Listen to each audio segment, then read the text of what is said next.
예, 안녕하세요. 오정연 한국통사 제10강 시작하겠습니다. 첫 화면을 보시게 되면 중국 요녕성 심양시 요녕성 박물관에서 요화 문명전을 할 때 찍은 사진입니다. 지금은 요화 문명이라는 이름은 이제 안 쓰고요. 고대 요녕전. 이건 무슨 뜻이냐면 중국인들이 이제 중국 문명이라는 하나의 큰 개념 속에 요화 문명을 집어넣은 거죠. 자, 하여튼 코로나19가 물러나서 이제 이 현장을 가보면 또 어떻게 변했는지 궁금하긴 합니다. 갔다 오면 아마 이 부분도 유튜브를 통해서 여러분들께 소개할 예정이고요. 오늘의 주제는 목의 시족사입니다. 그런데 제목이 웅녀 시족과 종교 사상이라고 했는데 사실 우리 한국사에서는 웅녀의 시대를 설정하지 않습니다. 그렇지만 우리가 단군 이야기를 할 때 반드시 들어가야 될 게 환웅족과 웅녀족과 호족, 호녀족은 있죠. 그랬을 때 제가 사회 발달 과정에서는 이때 목의 시족 사회였다면, 그리고 환웅 그 이유는 이제 북의 사회라면 당연히 이때를 우리가 웅녀 시족 사회라고 명명할 수가 있는 거죠. 그래서 이렇게 한번 이름을 지어봤습니다. 이렇게 저는 이렇게 역사는 현장에서, 그래서 항상 현장 속에서 역사를 봐야 된다. 그래서 이것을 우리는 좌도우사라고 합니다. 왼쪽에는 지도를 그려놓고 오른쪽에는 역사책을 놓고 봐야 된다. 근데 그 지도가 지금은 이제 사진이나 현장까지 겸할 수가 있겠죠. 자, 그리고 이 누르와치는 청태조 누르와치를 처음으로 소개한. 그래서 예전에 중국의 요양TV에서 36부작으로 방영을 했었고요. 이 누르와치를 지은 유은명은 또 만주족입니다. 제가 심양에서 만난 적도 있고요. 그래서 이 누르와치가 이렇게 번역돼서 그때 이제 그 누르와치의 역사적 활동 장소가 혁도아랍이고요. 제가 실수를 했는데 신경이 아니고 흥경이 되겠습니다. 흥경. 일어났다 해서, 자, 강의 교재는 이렇게 오정연 한국통사를 쓰고 있습니다. 자, 오늘의 제목은 목의 시족사회와 종교 사상의 탄생이다. 그리고 그 중요한 것 중에 왜 목의 여성이 시족사회에 우두머리가 될 수 있냐, 이것을 우리는 다른 말로는 집단의 크기를 결정하는 힘의 원리가 있습니다. 그러니까 힘의 원리가 있는데 이 집단의 크기를 결정합니다. 어머니가. 그래서 그 힘의 원리가 어떤 건지 한번 살펴보도록 하겠습니다. 그리고 이러한 시대적 어떤 구분을 하는 그 근거가 주로 헨리 모건의 고대사회입니다. 그리고 이 고대사회를 좀 더 발전시켜서 뭐 원시 공산사회라든지 고대 노예제 사회라든지 중세 봉건사회 같은 그런 이제 개념들, 우리가 자주 쓰는 개념들은 바로 엥겔스가 가족, 사유재산, 그리고 국가의 기원이라는 책에서 한 것을 우리가 받아들이는 겁니다. 결국에 우리가 유물론적 시각으로 이 시대 구분을 하는 것은 바로 모건으로부터 시작되고 이것을 정치인류학이라고 부르고 있습니다. 자, 오늘 강의 목차는 목의 사회, 시족과 지모신, 그리고 이걸 바탕으로 샤머니즘이 탄생하게 되고, 그리고 토테미즘, 애니미즘.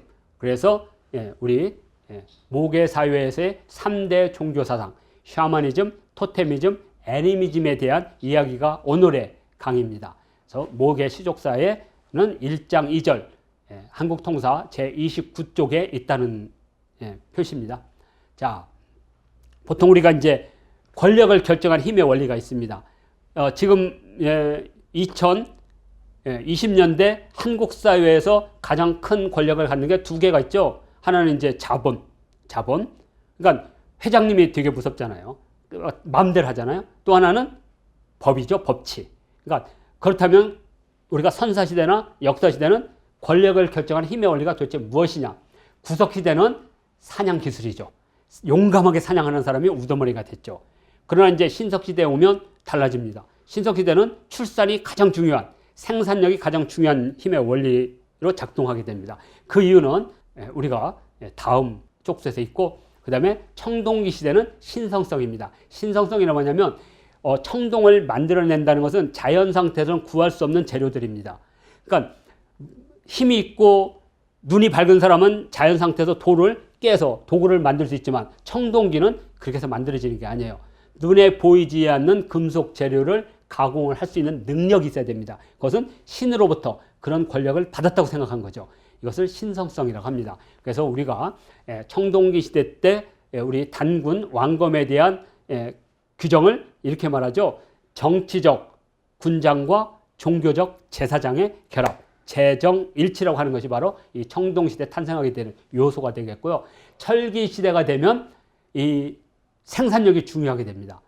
결국에 우리가 이 중국의 춘추 전국시대에 제자백가가 이루어지는 그런 계기도 결국엔 생산력에서 옵니다. 그러니까 농업 생산력의 확대는 어디서 오냐? 무지 쉽습니다. 쟁기라고 생각하시면 돼요. 쟁기는 청동이나 돌로 만들 수가 없어요. 특히 청동으로 만들었던 다 그 소가 끄는 힘에 의해서 다 부러지게 됩니다. 그 소가 끄는 힘에도 부러지지 않을 정도의 아주 강한 철로 만들 때 드디어 쟁기가 만들어지게 됩니다. 그래서 이걸로 땅을 깊게 파면서 생산력이 수배로 늘어나게 됩니다. 그리고 개간의 범위도 엄청 늘어나겠죠. 자, 그래서 철기 시대가 오면 이 생산력을 바탕으로 정치 권력이 등장하게 됩니다. 우리 역사에서는 해모수, 고주몽, 박혁거세 이런 사람들이 바로 철기 시대의 생산력을 상징하는 영웅들이다. 이렇게 인식하면 될 것 같습니다. 신석시대에 특징적인 개념들이 있습니다. 가장 이제 중요하게 봤던 것은 제 9강에서도 언급했는데 예측 가능한 식량 확보가 신석시대의 가장 특징적인 개념입니다. 자, 이걸 통해서 농경이 시작된 거죠. 자, 그러면 또 뭐냐? 바로 과학 영역이 탄생하게 됩니다.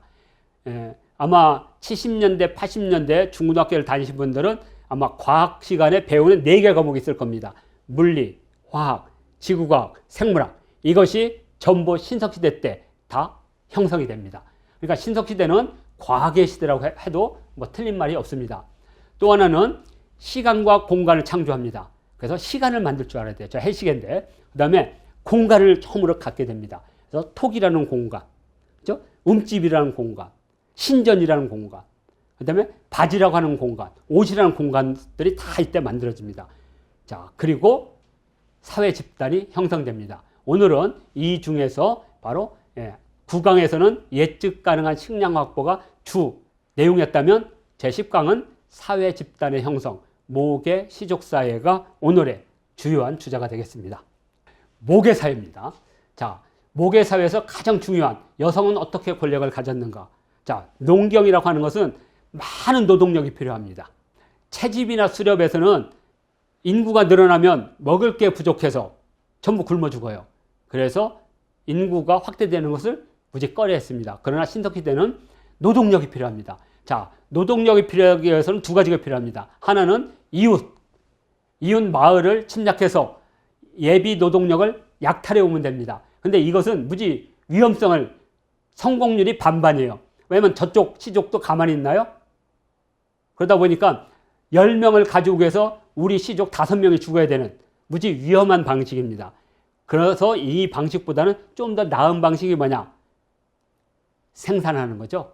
그래서 아이를 많이 낳는 여성이 사회의 우두머리로 자리 잡게 됩니다. 왜? 무지 간단해요. 애를 많이 낳아서 힘이 세진 게 아니라요. 아이를 많이 낳은 아이들이 구성원의 대부분이기 때문에 그 구성원의 어머니의 어머니인 할머니들이 권력을 갖습니다. 생각해보세요. 우리 그 조직원 1000명 가운데, 우리 사회 구성원 1000명 가운데 600명이 한 할머니에서 내려왔어요. 그러면 그 한 할머니가 우두머리가 될 수밖에 없는 거죠.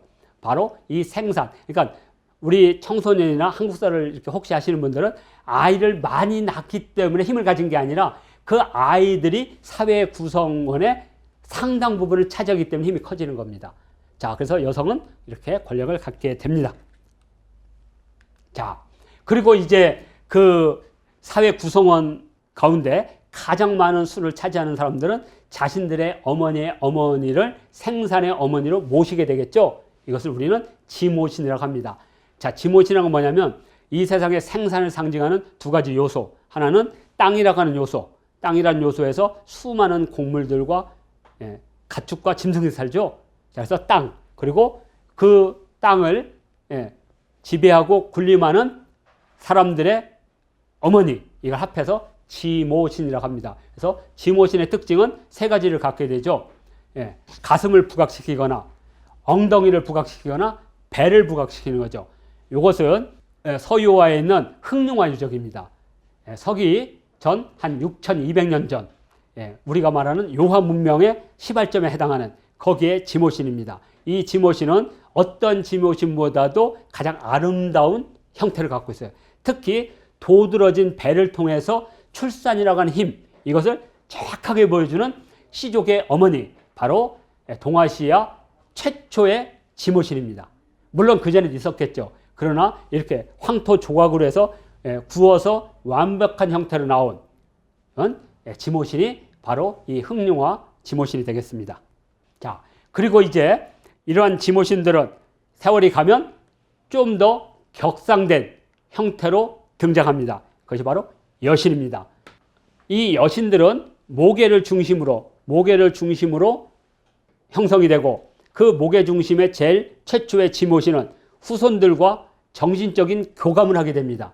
그 정신적인 교감을 할 때 그 지모신은 뭘로 탈바꿈이 되냐면 숭배의 대상으로 바뀌게 됩니다. 그러면서 뭐가 되느냐? 여신으로 탄생하게 됩니다. 그러니까 만약에 이 새로운 종교에서 남자가 신의 중심이라면 그 종교는 탄생이 되게 늦었다는 걸 알 수가 있습니다. 북의 사회니까. 그러니까 우리는 지금 하나님 아버지라고 할 때 그것은 오래된 게 아니에요. 그러니까 종교가 오래됐다는 것은 하나님 할머니라고 했을 때는 되게 오래된 겁니다. 근데 하나님 아버지라면 북의 사회에 형성된 종교 관념이라고 알 수가 있습니다. 자, 이 여신은 동아시아를 넘어서 세계에서 가장 오래된 완벽한 형태의 여신 조각상입니다. 물론 머리만 있는 게 아니에요. 몸통에 있었는데 신전이 부서지면서 다 파괴된 겁니다. 다행히 이것은 그 거꾸로 얼굴이 박힌 채 드디어 등장을 해서 그 눈도 찾았습니다. 이 눈도 녹송석이라는, 녹송석은 뭐냐면 청동이 들어가 있는, 이걸 녹이면 청동이 나와요. 구리가 나와. 이것을 반으로 자른 겁니다. 반으로 잘라서 이렇게 놓고요. 그 다음에 머리에 띠를 두르고 있고 다부진 입. 그래서 제가 별명을 이렇게 줬습니다. 괴산처녀. 왜 괴산처녀라고 불렀느냐? 우리 충청북도 괴산에 가면 이런 형태의 여성들이 엄청 많거든요.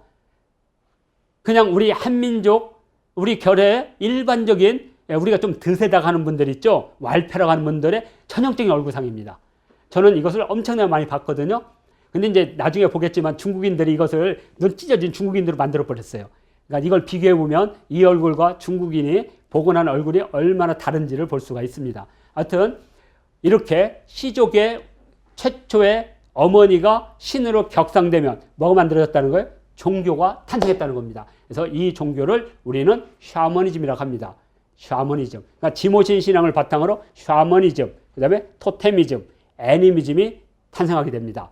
자, 그리고 이러한 여성을 중심으로 하는 시족 공동체는 생산 공동체고, 어머니를 중심으로 하는 혈연 공동체고, 그리고 하나의 종교를 믿는, 그러니까 어머니, 지모신이 여신이 되는 종교 공동체다. 자, 그러면 이 최초의 가문, 여신은 이렇게 얼굴로 이렇게 옆으로 나왔고요. 지금 가운데 있는 이 부분이 바로 신전입니다. 신전. 바로 이 신전에 여기 보면 여기에 들어가는 입구고 바로 여기서 나왔습니다.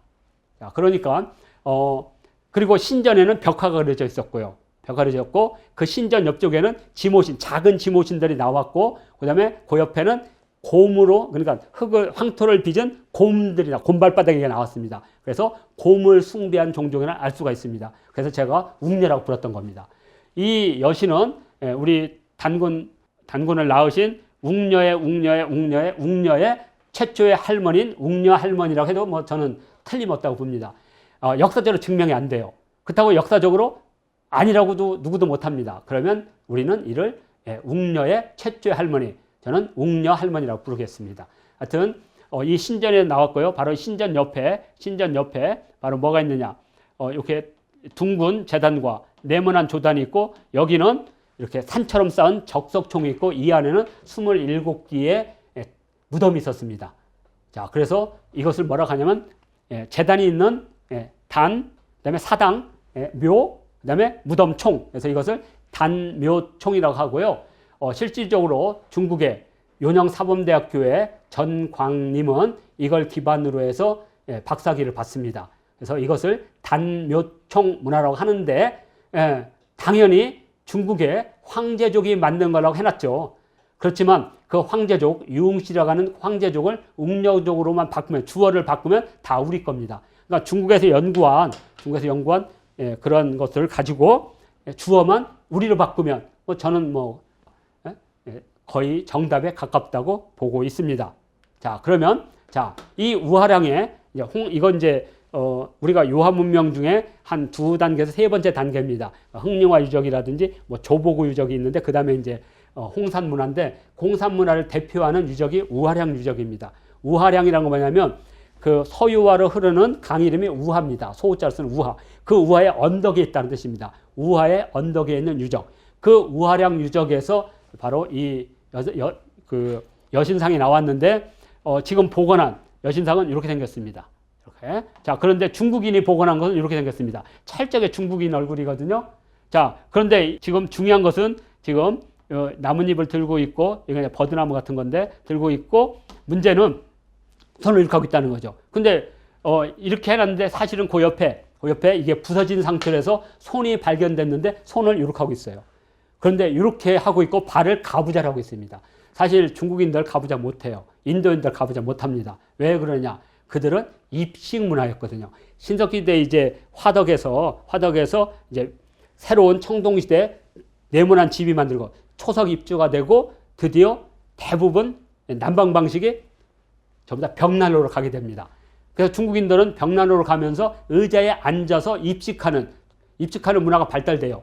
그런데 이제 이 북방민족들은 돌을 달구어서 바닥에 등을 디디거나 다리를 이렇게 바닥에 앉기 위해서 이렇게 우리가 흔히 말하는 호자라고 합니다. 호자, 양반다리라고 부르는데 호자를 하고 있는 모습이에요. 가부좌라고 하죠. 그래서 인도에서는 이게 불가능합니다. 그래서 인도에서는 깨달음을 추구하는 사람들이 자신의 신체적 조건을 극복해서 깨달음을 추구하는 자세가 가부좌입니다. 부처님이 저렇게 하고 있죠. 자, 그리고 손을 앞으로 이렇게 하고 있는 것은 한국인이 대표적인 손 모양입니다. 100% 한국인이에요. 그러니까 이것은 이렇게 추상으로 그린 게 아니라 이 깨진 얼굴 그 주변에 있는 흙조각을 모았더니 이 상태였습니다. 그러면 누가 봐도 이것은 중국인이 아니라 바로 한국인의 얼굴과 한국인의 자세를 하고 있죠. 그래서 오죽하면 이런 말 합니다. 무릎을 꿇는 것은 우리가 괴자라고 합니다. 중국인이에요. 그런데 저렇게 하는 것은 호자다. 그래서 저것을 오랑캐의 자세라고 했습니다. 중국인들이 개무시하던 자세입니다. 이게. 그런데 바로 이 홍산 여신이 이 모습을 하고 있어요. 그러면 이것은 한국인이라는 것을 우리가 그대로 이제 이것을 더 떠나서 우리 역사계 일부는 이걸 한국인이라고 보지 않고 저쪽 역사적으로 사라진 산융이라든지 이런 쪽으로 얘기합니다. 근데 이 산융을 하든 동우를 하든 어떤 이름을 해도 관계가 없습니다. 그렇지만 중요한 것은 역사의 계승성입니다. 두 번째로는 문화의 지속성이에요. 그걸 우리는 문화 징표라고 합니다. 그 문화 징표의 핵심이 돌이었습니다. 돌. 그리고 빗살무늬 토기. 돌과 빗살무늬 토기를 중심으로 하는 바로 이 요하 문명을 다른 어떤 민족이 지속적으로 계승했다는 것을 발견할 수가 없습니다. 그러나 우리는 고조선, 부여, 고구려로 이어지는 계승성을 확인할 수가 있죠. 그러니까 당연히 우하량, 이 여신상과 또는 요하 문명은 한국사의 한 부분이라는 것을 우리가 그대로 유추할 수가 있습니다.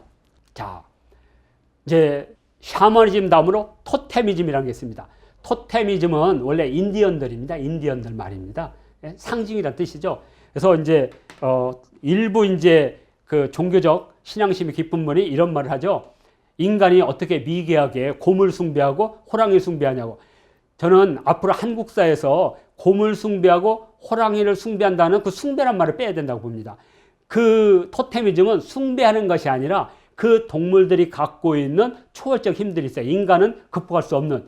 예를 들어서 곰이 동굴 속에 들어갔다가 겨울잠을 자고 나오면 새끼들이 늘어나죠. 토끼들이 토굴 속에 들어갔다가 봄이 되면 새끼들이 막 어마어마한 생산력. 그러면 개구리들이 알을 낳아서 수많은 걸 낳죠. 그러면 개구리를 숭배하겠어요? 개구리를 숭배하는 게 아니라 그 개구리가 갖고 있는 생산력, 그 생산력을 숭배하는 이것을 우리는 토템이라고 하는 겁니다. 자, 그러면 여기에 삼국유사 고조선조에 보면 일웅일호라고 되어 있습니다. 그러니까 여기 일웅일호는 우리 결혜가 신석시대 때 곰과 호랑이를 토템으로 하는 족속이 있다는 것을 정확하게 우리가 확인할 수가 있습니다. 그래서 이것을 곰과 호랑이를 숭배했다는 게 아니라 곰과 호랑이를 토템으로 하는 웅족과 호족이라고 해석을 해야 돼, 앞으로. 그런데 초등학교 그 한국사 교과서나 중학교에는 그 동굴 앞에서 곰하고 호랑이가 빌고 있다가 곰은 쑥을 아작아작 먹더니 힝 하더니 사람이 되고 호랑이는 도망가는 그림을 그려놓고 있어요. 이거 정신 나간 거 아니에요? 아니, 지금 2000년대 정보화 시대에 애들한테 그걸 갖다가 믿으라고 해요? 그건 토템인 겁니다. 토템을 이해하지 못해서 그래요. 토템은 시족의 상징입니다. 그래서 곰을 토템으로 쓸 수도 있고, 호랑이를 토템으로 쓸 수 있고, 뱀을 토템으로 할 수 있고, 돼지를 토템으로 할 수 있는 거죠. 이것을 보여주는 것이 바로 이것이 되겠습니다. 신용화 서울대 사회학 교수께서 문화일보에 연재를 한 것 중에 제7회 부분에 이런 말이 있습니다. 인류 최초의 4대 문명 더하기 5대 문명, 그건 이제 고조선 문명이라는 거죠. 이게 책으로 나왔는데 거기에 보면 단군 때 팔가가 있었습니다. 근데 팔가에 보면 호가, 그렇죠? 호가, 호랑이, 그 다음에 마가, 우가, 웅가, 그 다음에 매음자서 응가, 그 다음에 여기는 해오라기, 로가, 그 다음에 여기는 닭개자, 개가, 구자. 그래서 8개, 팔가. 이것을 이제 우리가 삼신오제사상 또는 305사제도라고 합니다. 이것이 지금의 이제 영의정, 좌의정, 우정하는 삼정승과 육부체제로 만들어지거든요. 그러면 왜 3과 5냐? 병부가 아직 등장하지 않겠습니다. 예전에는 분할체제였기 때문에 이 부분도 지방분권형 고조선 사회를 이해할 때 중앙집권과 지방분권할 때 설명을 드릴 겁니다. 그래서 분권하는 그런 통치제도가 북방민족의 가장 대표적인 정치제도 중에 하나인데 이것들을 보여주는 게 바로 단군 팔가인데 이 단군 팔가의 각 부족들의 토템이 바로 호랑이고 말이고, 그죠? 이것이 또 뭘로 발전하냐? 부여의 오가, 사출도라 부르는 오가. 이것이 바로 우리 윷놀이의 도개걸윤모로 나오고 또 우리 주몽의 탄생 신화에 나오는 돼지 우리의 아이를 뒀더니 돼지들이 피하고 길에다 버렸더니 우마차들이 길을 피하고, 그죠? 들판에 버렸더니 새들이 와서 알을 감쌌다 하는 것들은 주몽을 도운 여러 토템의 부족이라는 걸 알 수가 있습니다. 이렇게 해석하면 토테미즘은 바로 시족들의 상징, 그리고 그것은 동물들이나 해라든지 어떤 대상물들의 어떤 특출한 능력, 이것을 상징으로 받아들인 것이다. 이렇게 하면 토테미즘은 충분히 설명이 가능할 것 같습니다. 자, 마지막으로 애니미즘입니다. 애니미즘은 우리가 뭐 가이아 이론과 같은 건데요. 동아시아에서는 그것을 물활론이라고 합니다. 모든 사물들은 자기 나름대로의 생명적 활동을 하고 있다. 물활론인데 이것을 우리는 좀 더 고상하게 사회학적으로 풀면 인간과 자연의 소통이다. 애니미즘은 이 세상에 존재하는 모든 것들이 함께 어우러서 하나의 시스템을 이룬다, 체계를 이룬다, 이렇게 생각하게 되면 어떤 신전을 그리던 이런데 다 그것이 하나의 융합된 형태로 모습이 그려집니다. 이것을 우리는 미학에서 일과 다라고 부릅니다. 그리고 일과 다라는 것은 화엄사상이 아주 중요한 건데 일 즉 다, 하나가 전부고 전부가 하나. 그러니까 여기가 강화도 마리산 참성단인데 마리산 참성단에 있는 저 구조물 하나하나는 독특한 하나의 자기 상징을 갖고 있어요. 자, 그게 일이죠. 하나하나, 다. 그런데 그것을 하나로 묶으면 참성단이라고 하는 재단이라고 하는 하나의 또 상징체계가 만들어져요. 이걸 일이라고 합니다.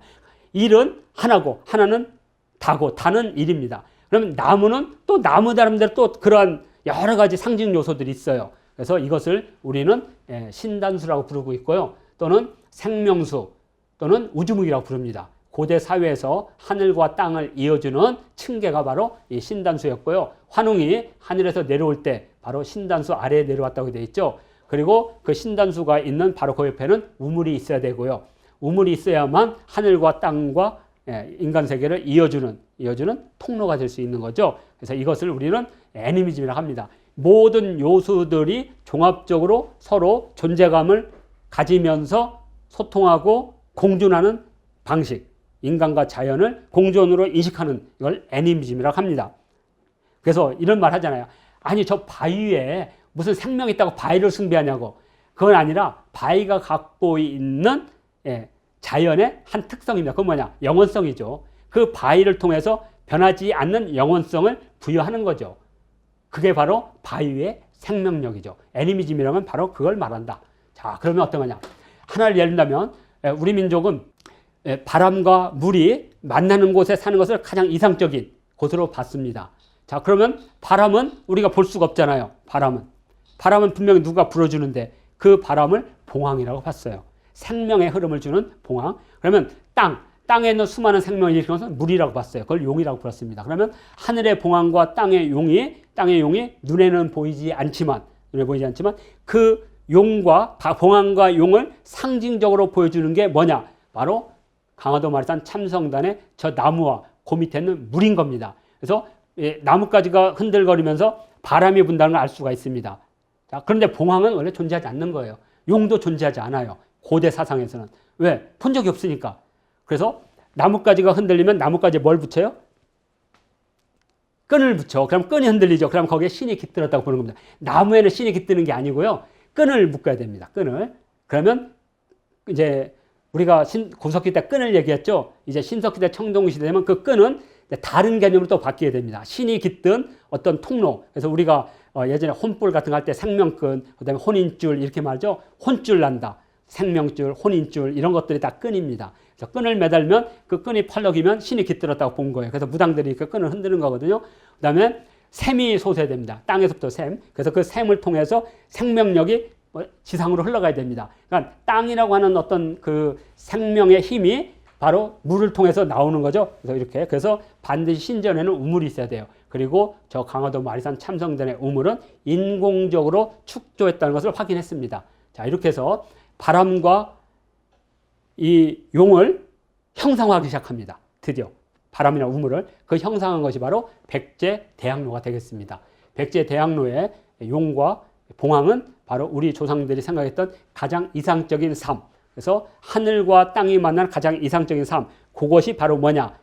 계곡이죠. 그래서 우리 조상들은 계곡에 살았던 겁니다. 특히 고구려인들은 물이 흐르는 계곡에 살았다고 되어 있어요. 산곡에서. 그것은 그들이 이러한 고대 어떤 애니미즘 사상의 핵심적인 계승자랑을 알 수가 있습니다. 그리고 백제인들도 고구려에서 나왔기 때문에 바로 용봉 대학로를 만들 수가 있죠. 그래서 이것을 고상하게 체계화한 것이 풍수고요. 풍수에 대한 이야기는 아마 고려 초 도선국사 할 때 좀 더 언급을 할 겁니다. 왜 중국은 우주, 국토, 자연 풍수가 될 수 없는가? 왜? 중국에서는 동출하는 강이 없거든요. 동에서 나와서 동원, 서출한 데가 없어요. 우리나라는 다 동에서 나와서 다 서쪽으로 가거든요. 이게 자연의 원리거든요. 해가 동쪽에 뜨듯이. 근데 중국의 황하나 양장은 다 서쪽에서 흘러, 서쪽에서 동쪽으로 다 자연을 거스르는 겁니다.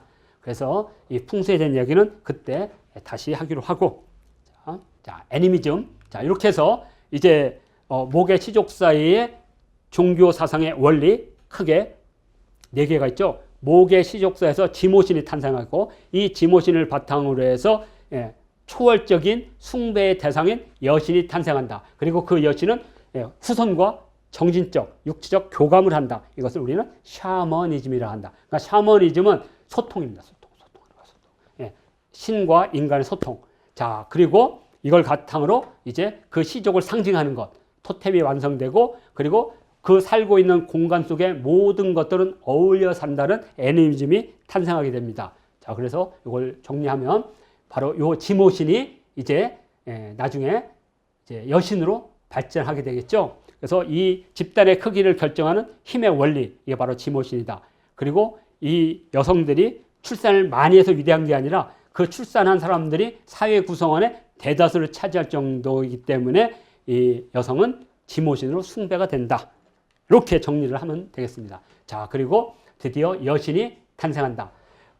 아마 다음 시간이 반구대암각한데 이게 무지 중요한 요소를 갖고 있습니다. 지금 무당이, 샤먼이 손을 뻗치고 있어요. 근데 손가락이 10개죠. 발가락도 탁 펼치죠. 그럼 10개네? 20개네요? 20진법이 탄생하는 원리입니다. 아메리카 잉카 문명이 바로 마야, 잉카, 아즈텍의 20진법을 쓰고 있죠. 그 20진법은 인간이 처음으로 인식한 모든 것의 숫자입니다. 그러니까 손으로 확인할 수 있는 10과 발로 확인하는 10을 합해서 20. 근데 재밌는 것은요, 우리 환웅, 천황과 웅녀가, 그래서 웅족과 호족한테 뭘 줬죠. 근데 해필이면 마늘 20쪽을 주거든요. 마늘 20쪽. 왜 마늘 20쪽을 주는가? 근데 아무도 밝히지를 않아요. 왜냐하면 그때는 이러한 자료나 이것이 없었기 때문입니다. 그 다음에 100일을 햇빛을 보지 말라 그랬어요. 그런데 3일과 7일 날 금기하라 그랬어요. 100일은 우리가 옛날에 그 날짜를 계산할 때 10일 단위로 끌어요. 그래서 초순, 중순, 하순 10일 단위로 10번을 끊죠. 그럼 100일이 나오거든요. 근데 3일과 7일을 하면 딱 20일이 나옵니다. 그 원리는 우리가 단군 얘기할 때 반드시 설명을 다시 해드리겠습니다. 하여튼 이 샤먼이 드디어 그 여신과 교류를 하는 거죠. 이걸 우리는 샤머니즘이라고 부르고 있습니다. 샤머니즘은 영어가 아니고요. 우리 고유어입니다. 살. 그 다음에 머니는 마르, 쌀마르, 샤르마르 이렇게 하거든요. 살이라는 것은 막 온몸을 떠는 걸 말합니다. 살. 우리가 살 떨린다는 이거예요. 이거 살. 그리고 또는 지배자를 말합니다. 살. 그래서 그 고구려에 관직 이름에 욕살이 있습니다. 그 부분도 설명할게요. 샤먼은 여진어, 만주어입니다. 살만. 그리고 만주족들은 청나라를 세우고 국교로 샤머니즘을 국교로 삼습니다. 그래서 경전도 만다. 이거 살만경입니다. 그래서 언젠가 살만경도 소개해 드리겠습니다. 만주족의 국교가 샤머니즘이라는 것도 잘 모르시더라고요.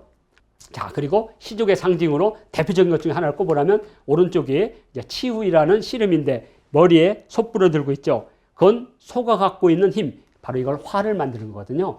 그래서 어떤 분들이 소를 가지고 농경이라고, 그건 조선시대 얘기고, 이때는 이 소가 바로 활을 만드는, 각궁을 만드는 재료로서의 소가 되겠습니다. 물소죠, 수.